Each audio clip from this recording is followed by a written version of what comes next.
Olá pessoal, que a graça de Cristo esteja com vocês. Em mais esse vídeo nessa série sobre a história da igreja, você vai conhecer comigo a seita Ciência Cristã. É uma seita que tem início e origem nos Estados Unidos no século XIX, e ela é uma seita perigosa que através dela, ou por causa dela, muitas outras seitas foram surgindo baseadas nos seus mesmos princípios e ideologia, né? Então, apesar de ter o nome Ciência Cristã, ela não é cristã, é uma seita que se baseia também na Bíblia e no cristianismo, mas ela tem muitos outros elementos de sincretismo religioso, de mistura de religiões. Então você vai conhecer de forma resumida comigo a origem dela e como ela se desenvolveu e os líderes por trás desse movimento religioso.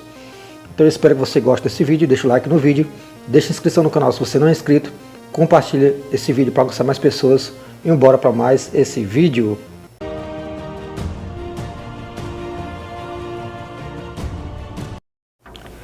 Antes de começar, pessoal, só algumas observações. Esse vídeo não é para atacar ninguém que é dessa religião ou simpatiza com ela. É apenas para documentar e você conhecer na história que existiram seitas que influenciaram e influenciam até hoje muitos movimentos dentro da igreja, dentro do meio evangélico. E esses pensamentos são heréticos, você vai perceber ao longo desse vídeo. Em artigo publicado na revista Defesa da Fé, edição número 13, abordamos a Seishonoye, que é outra seita, como um movimento otimista do Japão. A ciência cristã pode ser denominada o movimento otimista dos Estados Unidos da América, ou seja, elas são bem parecidas, né? Uma do Japão e outra dos Estados Unidos. Há uma identidade de ensino entre as duas entidades religiosas naquilo que é fundamental para ambas. A negação da realidade da matéria, olha só, fica ligado nesse detalhe aqui. A Seishonoye tem a sua força na atração num sistema de cura sem remédios, alegando que toda doença só existe na mente da pessoa e que mudada a maneira de pensar, olha só, ignorando-se os sintomas da doença, esta desaparece, isto sem remédios. Pessoal, vocês vão perceber que isso aqui existe, esses elementos esquisitos de pensamento, essas ideias têm sido disseminados há muito tempo, não só hoje, mas há muito tempo atrás, desde muito tempo atrás, em muitos meios evangélicos. E é daqui que nasce esse tipo de teoria e ideologia.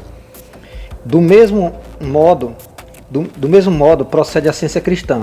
A Seishonoye ensina que, abre aspas, o homem não é matéria, não é corpo carnal, não é cérebro, não é célula nervosa, não é glóbulo sanguíneo, não é o conjunto de tudo isso. Ao lerdes a Seishonoye e conheceres a verdade, se sois curados de doenças, é porque houve a destruição daquele sonho inicial, fecha aspas. Está no livro As Sutras da Seishonoye. A ciência cristã tem ensino idêntico. A matéria não existe. Em seguida, vem outros ensinos que se seguem à negação da matéria. Pecado, doença, dor, abre aspas, sujeito à doença, o pecado e a morte, a regra da saúde e da santidade na ciência cristã, e certificar-te-ás de que esta ciência é demonstravelmente verdadeira, pois cura o doente e o pecador como nenhum outro sistema pode fazê-lo. A ciência cristã, bem compreendida, conduz à harmonia eterna, fecha aspas. Está nesse livro CS, na página 337, verso 38.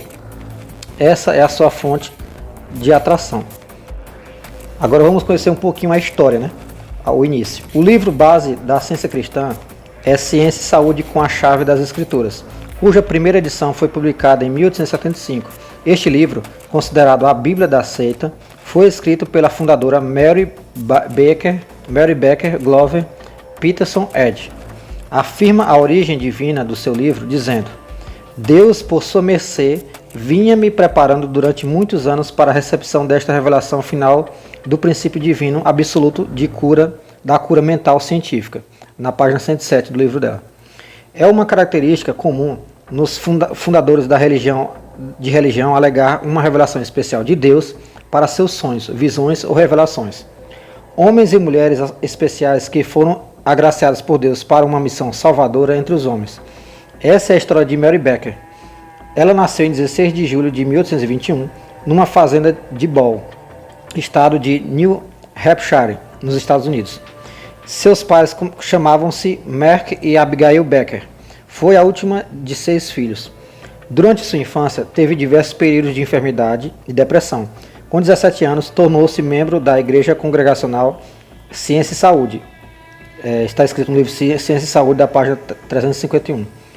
Ela está nessa igreja congregacional. Casou-se 3 vezes, a primeira vez quando tinha 22 anos, com George W. Glover, que morreu 7 meses depois. O segundo casamento com Daniel M. Peterson, de quem se divorciou, e o último casamento com Asa G. Eddy. À medida que se casava, ao seu nome de origem foram sendo acrescentados os nomes de seus esposos. Daí passou a chamar-se Mary Becker Glover Peterson Eddy, ou seja, o nome de todos os ex-maridos, né? Em 1862, Mary Becker Eddy consultou o famoso doutor Phineas Parkhurst Quimby, uma vez que sofria de constantes ataques nervosos e de um mal da espinha que a afetava física e mentalmente.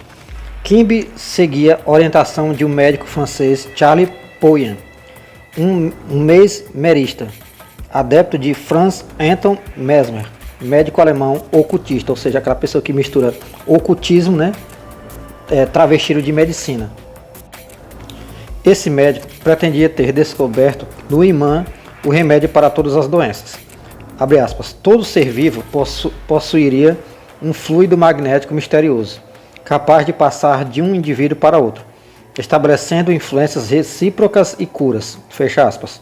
Citado em Pergunte e Responderemos, em 407/1955, um livro, né? A página 37 a 38. Parágrafo 37 a 38, perdão. De modo que os ensinos da ciência cristã estão aliados ao ocultismo. A própria Mary Becker declarou: foi depois da morte de Quimby que descobri em 1866 os fatos importantes relacionados com o espírito e com a superioridade deste sobre a matéria, e denominei ciência cristã a minha descoberta. Então está na página 38, esse relato dela. A palavra ocultismo é de origem latina, occultus, significa escondido, misterioso, duvidoso. A Bíblia é explícita em proibir práticas ocultistas em Deuteronômio 18, verso 10 ao 12. Não se achará entre ti quem faça passar pelo fogo seu filho ou sua filha, nem adivinhador, nem prognosticador, nem agoureiro, nem feiticeiro, nem encantador, nem necromante, nem mágico, nem quem consulte os mortos, pois todo aquele que faz tal coisa é abominação ao Senhor. E por estas abominações o Senhor, teu Deus, os lança de diante de ti. Fecha aspas. Essa proibição é repetida em Apocalipse capítulo 21, verso 8 e 22, verso 15. A origem de seus ensinos. Em 1º de fevereiro de 1866, Mary Becker Eddy sofreu uma queda no gelo, ficando sem sentidos por algumas horas. O médico diagnosticou como choque traumático e possível deslocamento da espinha. Mary não tomou os remédios receitados. Nesse período, passou a ler os evangelhos em sua casa. Lendo a cura do paralítico por Jesus, e ainda influenciada pelas ideias de Quimby, sentiu-se curada. Este é o milagre básico da ciência cristã, e adquiriu o título de, abre aspas, a queda milagrosa em Lynn, fecha aspas. Sabemos por meio da Bíblia que os milagres não são provas definitivas da aprovação de Deus para ensinos que divirjam da sua palavra. Em Mateus capítulo 7, versículo 21 a 24, depois de 10 anos, em 1875, publicou o livro Base Ciência Cristã, da Base Ciência e Saúde, né, que é SCS. Em 1879, foi fundada a Igreja do Cristo Cientista, tendo na presidência a sua fundadora. Em 1881, ela foi eleita pastora. A 2 de dezembro de 1910, Mary Becker Glover Peterson Eddy morreu com a idade de 89 anos. Apesar de seu ensino haver negado a doença e a morte, em vida escreveu sobre ela mesma: ninguém pode tomar o lugar da Virgem Maria, o lugar de Jesus Cristo, o lugar da autora de Ciência e Saúde, a descoberta da ciência cristã, a descobridora, né, da ciência cristã. Vai estar em Retrospection and Introspection, página 70. Ensinos confrontados com a Bíblia. A ciência cristã não é nem cristã e nem ciência. Se seus ensinos fossem cristãos, deveriam se ajustar àquilo que os cristãos creem com apoio bíblico. Entretanto, vamos notar que a maioria de seus ensinos diverge frontalmente dos ensinos cristãos. Vamos ver aqui algumas alegações, né, a respeito do que é que a Bíblia, ela diz que a Bíblia contradiz, né? Se contradiz. Alega a ciência cristã que seus ensinos estão alicerçados na Bíblia e, por conseguinte, ela pode ser aceita como cristã. Declara: poder-se-á negar que tem autoridade bíblica um sistema que age em conformidade com as Escrituras? Isso ela diz no seu livro, na página 342. Entretanto, pesquisando o livro base Ciência e Saúde, encontramos que a escritora declara ter encontrado contradições na Bíblia. Ela afirma com relação ao relato da criação em Gênesis capítulo 1 e 2. A ciência do primeiro relato prova, e escreveu ela ainda: onde quer que uma igreja da ciência cristã seja estabelecida, o seu pastor é a Bíblia e o meu livro. Isso ela fala em Whitehead, página 383. O livro tem 3 divisões: A. Os ensinos. B. Chave das Escrituras. C. As curas. A sua declaração é a característica de seitas que buscam na Bíblia apoio para os seus ensinos e logo depois abandonam a Bíblia sob falsas alegações. Está escrito: porque eu testifico a todo aquele que ouvir as palavras da profecia deste livro que, se alguém lhes acrescentar alguma coisa, Deus fará vir sobre ele as pragas que estão escritas neste livro. Como vemos, o acréscimo às Escrituras é condenado. Em Apocalipse capítulo 22, verso 18. Deus, outro ponto a analisar. O Deus da ciência cristã não é um ser pessoal. Dizem: Deus é o princípio da metafísica divina. Página 112. Deus é tudo em tudo. Deus é o bem é a mente. Deus, o Espírito, sendo tudo, a matéria nada é. A vida, Deus, o bem onipotente, nega a morte, o mal, o pecado, a doença. Isso aí está na página 113. Aí bora para a refutação bíblica disso. A Bíblia afirma que Deus é uma pessoa espiritual. Longe de indicar que Deus é um princípio, a Bíblia declara: Deus é uma pessoa espiritual, afirma o escritor do livro de Hebreus. Havendo Deus antigamente falado muitas vezes e de muitas maneiras aos pais pelos profetas, a nós falou-nos nestes últimos dias pelo Filho, o qual, sendo o resplendor da sua glória e a expressa imagem da sua pessoa, Hebreus capítulo 1, do verso 1 e 3. O texto mostra que Jesus é a expressa imagem de seu Pai. Sendo Jesus uma pessoa e sendo a expressa imagem do Pai, é óbvio que o Pai é também uma pessoa. Filipe, um discípulo de Jesus, pediu-lhe: Senhor, mostra-nos o Pai. Jesus respondeu: Estou há tanto tempo convosco e não me tendes conhecido, Filipe? Quem me vê a mim, vê o Pai. E como dizes tu, mostra-nos o Pai? Não crês tu que eu estou no Pai e que o Pai está em mim? As palavras que eu vos digo, não as digo de mim mesmo, mas o Pai que está em mim é quem faz as obras. João capítulo 14, verso 8 a 10. Além disso, lemos de atributos pessoais de Deus como segue: Deus ama, Deus é amor. 1 João 4, 8. Deus é misericordioso, mas Deus, que é riquíssimo em misericórdia, pelo seu muito amor com que nos amou. Efésios 2, verso 4. Deus é piedoso. Jeová, o Senhor, Deus misericordioso e piedoso, tardio em irar e grande em beneficência e verdade. Êxodo 34, verso 6. Deus fala e se identifica a Moisés como uma pessoa. E o Senhor desceu numa nuvem e se pôs ali junto a ele. E ele apregou o nome do Senhor. Passando, pois, o Senhor perante a sua face, clamou: Jeová, o Senhor, Deus misericordioso e piedoso, tardio em irar e grande em beneficência e verdade. Êxodo 34, versos 5 ao 6. 3. Jesus. Bora analisar sobre a questão de Jesus, na ciência cristã. O ensino da ciência e saúde sobre Jesus envolve vários aspectos da pessoa dele. A. Nega a humanidade de Jesus. A Virgem Mãe concebeu essa ideia de Deus e deu a seu ideal o nome Jesus. Isto é, Josué ou Salvador. Está na página 29. Abre aspas. O Cristo, como ideia espiritual ou verdadeira de Deus, vem hoje como outrora, pregando o evangelho aos pobres, curando os doentes e expulsando males. Está na página 347. Bora para a refutação disso. Refutação bíblica. Incrível esse ensino de que a Virgem Maria nunca tivesse concebido o corpo de Jesus e que ela deu à luz a uma ideia, e essa ideia chamava-se Jesus. Conforme a Bíblia, o anjo Gabriel anunciou a Maria: descerá sobre ti o Espírito Santo, e a virtude do Altíssimo te cobrirá com a sua sombra, pelo que também o santo, que de ti há de nascer, será chamado Filho de Deus. Lucas capítulo 1, verso 35. Essa criança tinha um crescimento normal, e crescia Jesus em sabedoria e em estatura, e em graça para com Deus e os homens. Lucas 2, verso 52. Logo, a ciência cristã está errada ao afirmar que Jesus era incorpóreo, pois Jesus tinha corporeidade. Se assim não fosse, porque Paulo declara de Jesus? Porque nele habita corporalmente toda a plenitude da divindade. Colossenses capítulo 2, 9. Vamos continuar analisando, né? B. Jesus e o Cristo. Duas pessoas. Esse Cristo, ou divindade do homem Jesus, era sua natureza divina. A santidade que o animava. Está na página 26 do livro dela. O Cristo morou eternamente como ideia no seio de Deus. O princípio divino do homem Jesus e a mulher percebeu essa ideia espiritual, se bem que de começo fracamente desenvolvida. Na página 29. O Cristo eterno, seu eu espiritual, jamais sofreu. Página 38. Na época em que Jesus sentiu nossas fraquezas, porém ele ainda não havia superado todas as crenças da carne ou sentido da vida material, nem se havia elevado à sua demonstração final do poder espiritual. Página 53. Bora para a refutação bíblica. Como vemos, Cristo não passava de uma ideia impessoal que habitou temporariamente em Jesus, um ideal, algo invisível e incorpóreo.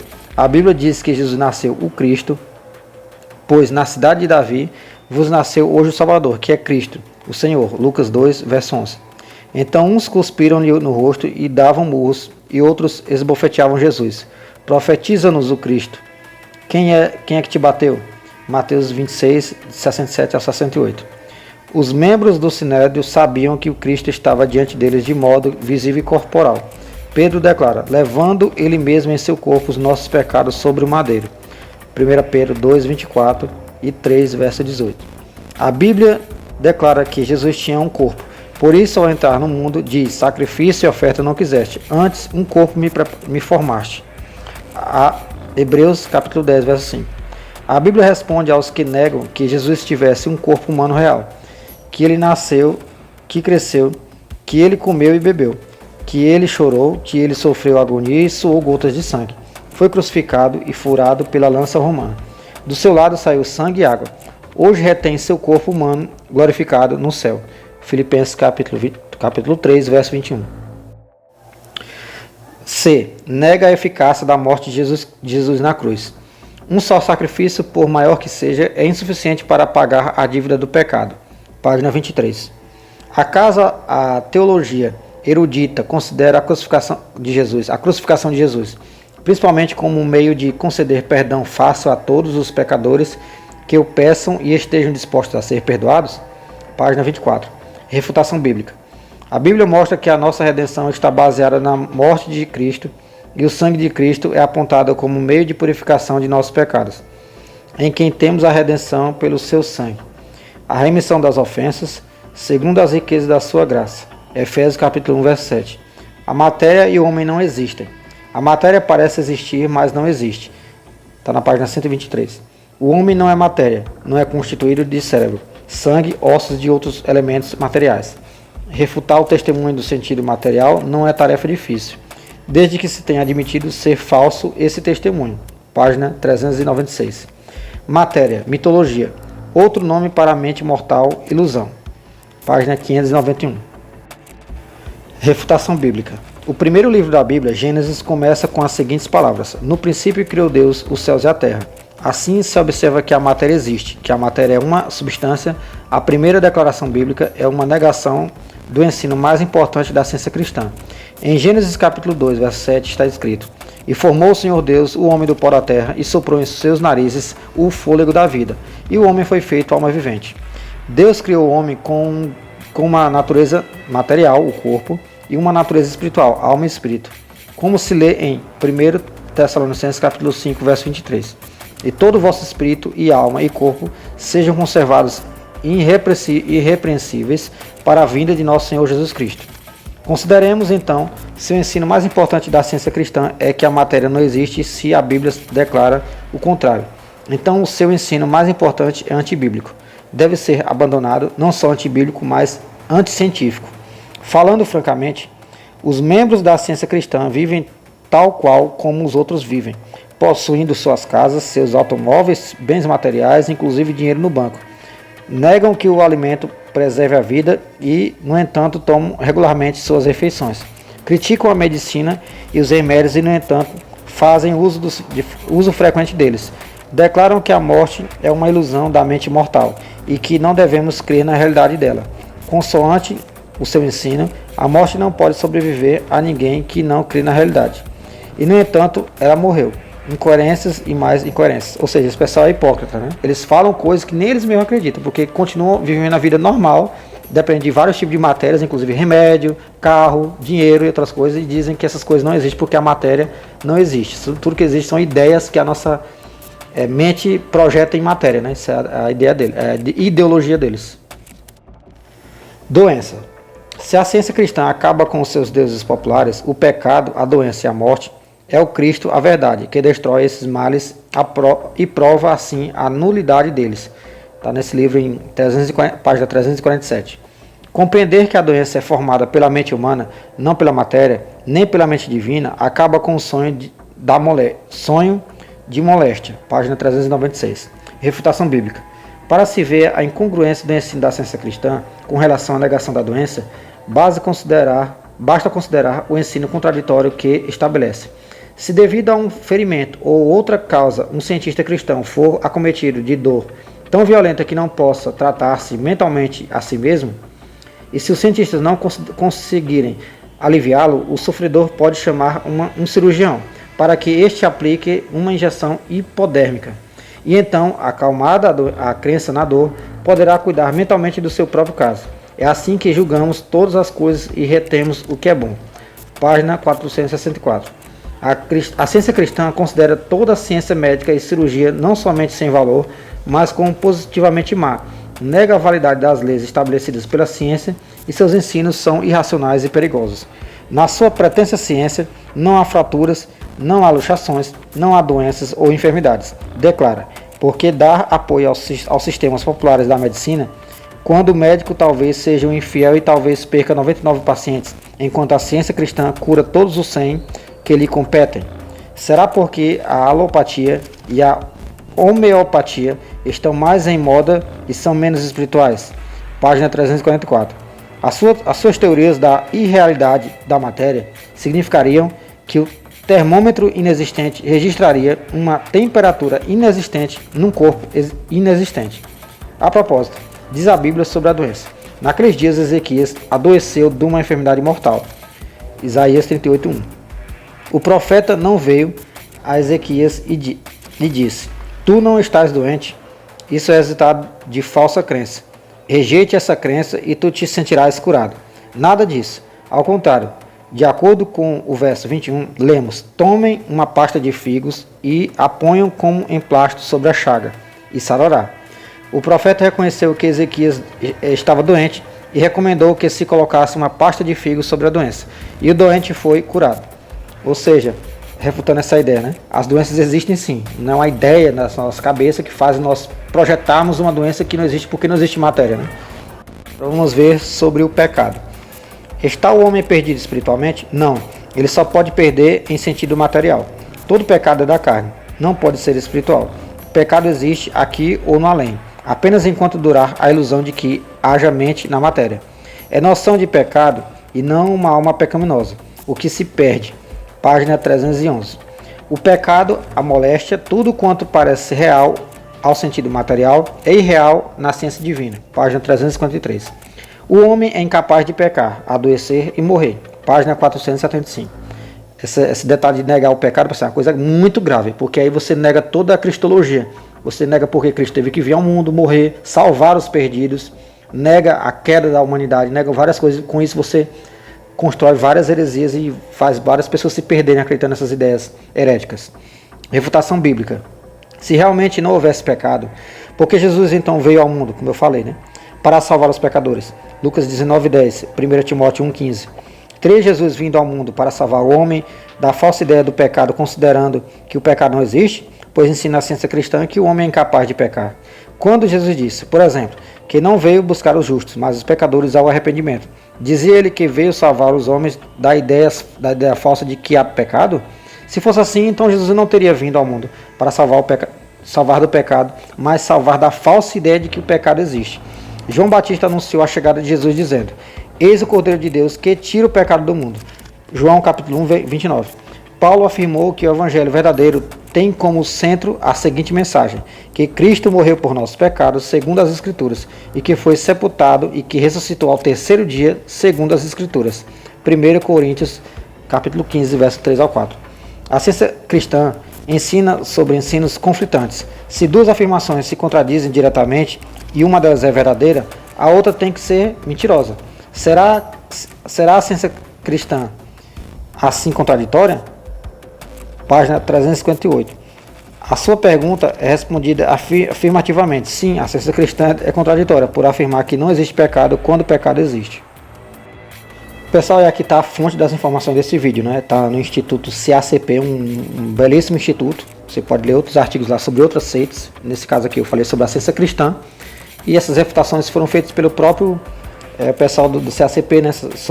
Eles fazem trabalho de apologética contra as seitas também. E eles fazem trabalhos mostrando a origem e os conceitos dessas seitas e também fazem a refutação dentro da palavra de Deus, né? Porque nós que cremos na Bíblia, nós usamos a Bíblia para refutar os pensamentos heréticos que atacam a própria Bíblia. Então esse trabalho eles fazem de forma maravilhosa, de forma brilhante. Então eu espero que você tenha gostado desse vídeo e que você tenha entendido o perigo desse tipo de ideias, porque tem muitas seitas por aí que tem essas ideias e tem gente dentro do meio evangélico que também crê mais ou menos dessa forma e não sabe que está crendo uma heresia. De eu penso, acontece, eu declaro, existe. Mais pra frente eu vou fazer vídeo sobre essa questão do pensamento positivo dentro do meio evangélico, vocês vão entender. Tem muito a ver com esse vídeo aqui também. Então espero que vocês tenham gostado desse vídeo, deixa o like no vídeo, deixa inscrição no canal se você não é inscrito, compartilha esse vídeo para alcançar mais pessoas, deixa o teu comentário também nesse vídeo para eu saber o que você está achando. E não se esqueça, somos um em Cristo e fica com Deus.